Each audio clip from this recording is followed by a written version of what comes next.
Good morning, good afternoon, good evening. I need a haircut.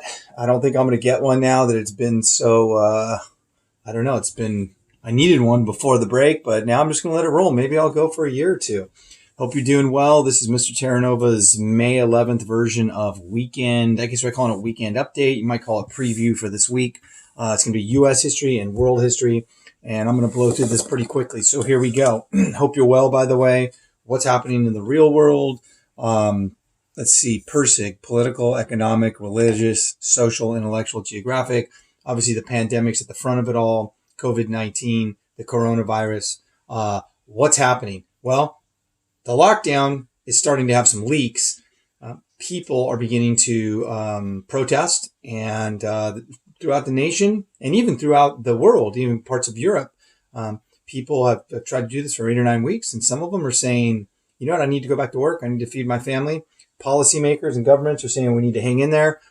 What's the right answer? I don't know. I'm a U.S. history teacher. I like to look at both sides. I want you to look at both sides. I want you to think about cognitive dissonance, have an open mind, have an open heart. So here we go. By the way, hope you're well. Hope you're healthy. Hope you're physically well. Hope you're mentally well. Let's get started. U.S. history first. We are jumping back into the civil rights movement. You are going to be reading Topic 8, Lesson 3. What's happening in here? Well, Martin Luther King and the nonviolent movement have made a lot of progress. However, some people within the civil rights movement believe it's not going fast enough. And we see the emergence of Malcolm X.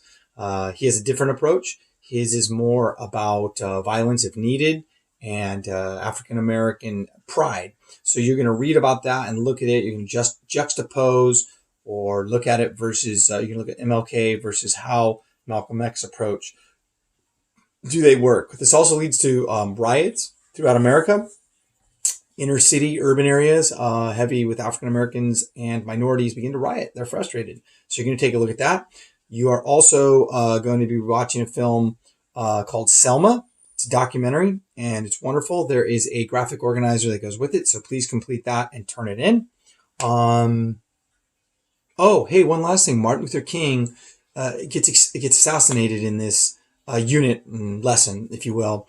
And a lot of intellectuals and historians always kind of find it interesting that when his rhetoric through the 1950s and early 1960s, was simply about nonviolence and civil rights, he avoided assassination. But when he pivots his rhetoric a little and he begins to criticize the military-industrial complex, which is this idea that we're at constant war and that the war machine needs to constantly be oiled and financed with more and more money, he ends up assassinated. So is that a coincidence? Maybe, maybe not. But keep an eye on that. That's an interesting historical nugget, if you will.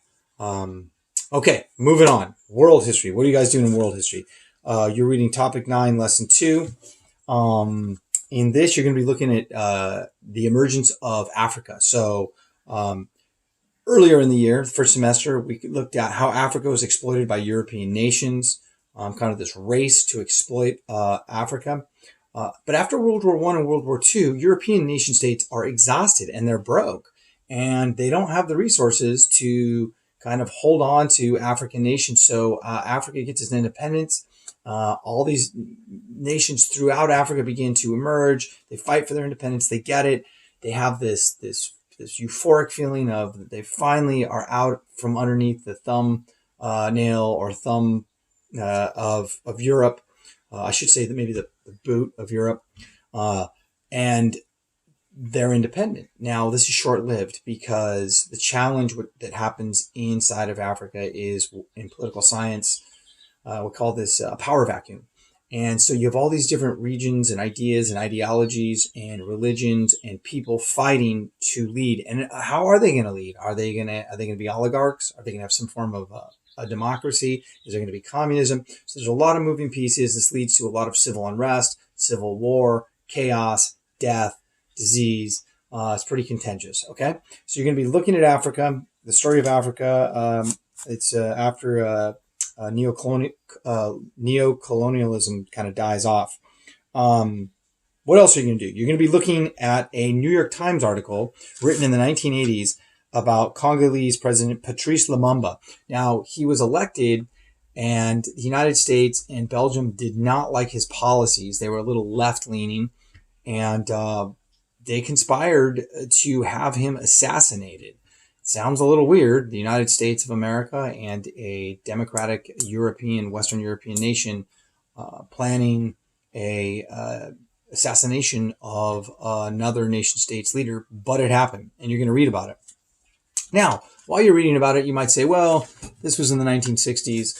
That would never happen now, except I think it's Solomon, the Iranian leader, was just droned to death. A drone strike took him out about 3 months ago. So yeah, we're still involved in this foreign policy. This was under Trump, and not to take sides here, because under Obama with his Secretary of State Hillary Clinton, there was also many drone strikes of world leaders from other nation states that we deem terrorists. Now, the problem with that is if there's no due process, maybe they are terrorists, maybe they aren't. We'll never know.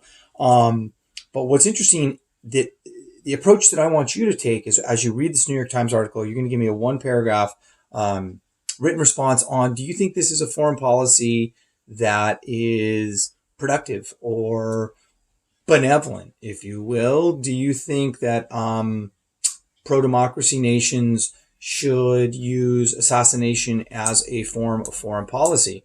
Now, if you're a neocon, you would argue, yeah, we got to take these people out. We got to kind of beat them to the punch. These are terrorists. They're doing terrible things. They've murdered people. That's one approach. The other approach would be kind of more of a progressive approach, maybe a Howard Zinn approach that would be, if you participate in this activity, then you are kind of forfeiting all of the ideals of your constitutions and your freedom. Now, I don't want to make the decision for you. I just want you to use claim evidence reasoning, read the New York Times article, tell me your position, back it up, the why, and let me know if you think this is a productive foreign policy. Okay, have a great week. We're getting close. One last nugget. June 1st will be the absolute last time I accept any late work. So I've been accepting late work because we're on remote learning, distance learning, whatever you want to call it. But that'll give us like 7 days, and I'm going to need to get all the data compressed in for the credit, no credit situation. Okay. Have a good week. Email me if you need me. I don't know why I'm pointing today. I'm just feeling like it. I will talk to you guys soon, and be safe, be well, get out, move around, but keep your distance, social distancing. All right. Thanks.